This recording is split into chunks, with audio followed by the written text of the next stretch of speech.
If your friend was a sadistic murderer who hid all of his murder victims in your house, what would you do?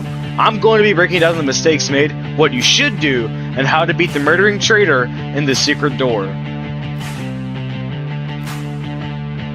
This family is going to be traumatized for the rest of their lives. Mario, Rosalina, and Bowser had their original house burned down and now are living in this terrible apartment.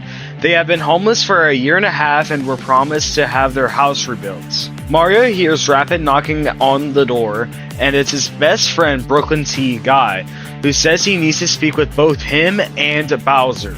Brooklyn Guy comes in and he explains that the house that was supposed to be rebuilt never got finished, and so Brooklyn Guy offers a new house for free. Brooklyn Guy shows Bowser, Mario, and Rosalina the new house, and they are stunned like they are kids in a candy store. Brooklyn Guy stops at the front door and tells all three of them that 25 different people died in the house, and he spots a full skeleton on the ground, and that makes it 26 people.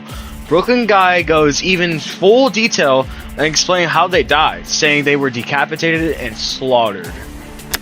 Okay, that was insane. If I were in this situation, I would get the hell out of there immediately.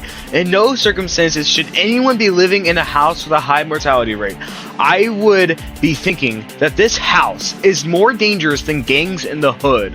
Brooklyn Guy gives a tour to the family, but midway through the tour, Brooklyn Guy walks into an empty room and tells Mario that there is one rule in the house. And Brooklyn Guy points to a black, oval-shaped dungeon door and says to never go inside the room, no matter the situation. What makes this door odd is that it's 100% out of place, but once they find out what's behind it, they will understand why it has its own door. Brooklyn Guy finishes the rest of the tour and everyone moves into their new home. 7 months ahead of time, Jeffy, Mario, and Rosalina are sitting on a couch. Jeffy is born out of his mind and he wants to play a game. Rosalina offers hide and seek with Jeffy counting and Mario and Rosalina hiding. Mario and Rosalina hide under Jeffy's crib for 3 hours and they wonder if Jeffy is still looking for them. So they come out of their hiding spot to see Jeffy. It was just still counting. Mario gets upset by this, but Rosalina suggests that Jeffy should hide while Rosalina and Mario counts. Jeffy thinks about where he should hide, but his thoughts are interrupted by extreme banging in a room Jeffy did not know about, and that room was the room with the secret door in it, and the banging is coming behind the door. This prompts Jeffy to open the door and walk inside, breaking the only rule of the house. Okay, I'm sure everyone has heard the phrase, curiosity killed the cat. If something is banging rapidly behind a door I never knew existed, I would have called a pest exterminator, because if something is knocking behind a door extremely fast and urgent, it becomes clear that whatever is behind it is trying to escape. Mario and Rosalina get done counting and they walk out of the room looking for Jeffy. They hear him scream and it came from the room that has the secret door inside it, and they discover that Jeffy broke the one rule of the house. Mario, already knowing it is a horrible idea, walks inside the room with Rosalina and they find a light switch in the room and they flip it just to see 25 dead bodies in the room. Some on the walls and meat hooks, and most of them are pulled on the ground. There are photos of the dead bodies scattered on a table, which has more bodies, and there's an unnecessary amount of weapons in the room. This scene is way too gory for my channel, so it's going to be grayed out here. Okay, I would be shitting my pants. This amount of gore and missing limbs is horrifying enough, but one thing Mario and Rosalina does not think about is that Brooklyn Guy wanted them to stay out of this room. This, combined with the fact that in the very beginning he explains that the bodies were already cleaned up, which paints the word guilty all over his face.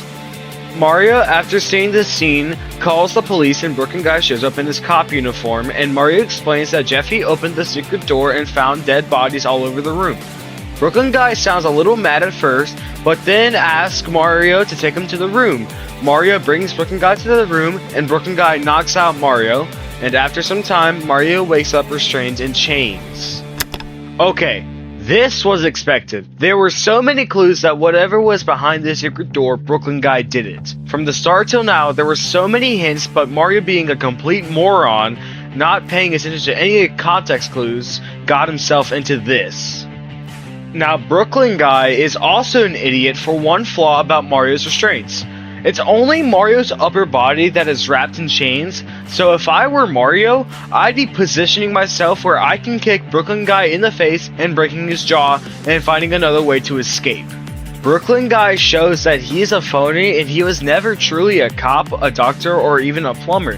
He reveals an extremely disturbing fact about himself. He killed so many people that he wore their outfits.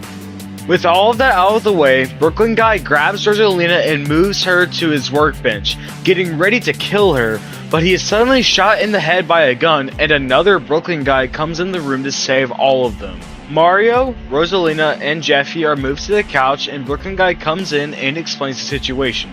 Brooklyn Guy says that he took a 7-month vacation break because he had so many jobs, and he had his twin brother, whose literal name is Does Bad Things Guy, take his place for the whole 7 months.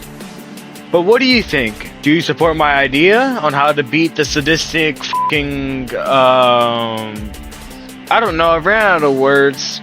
I didn't write this down in the scripts like the rest of the video. Have a damn good day.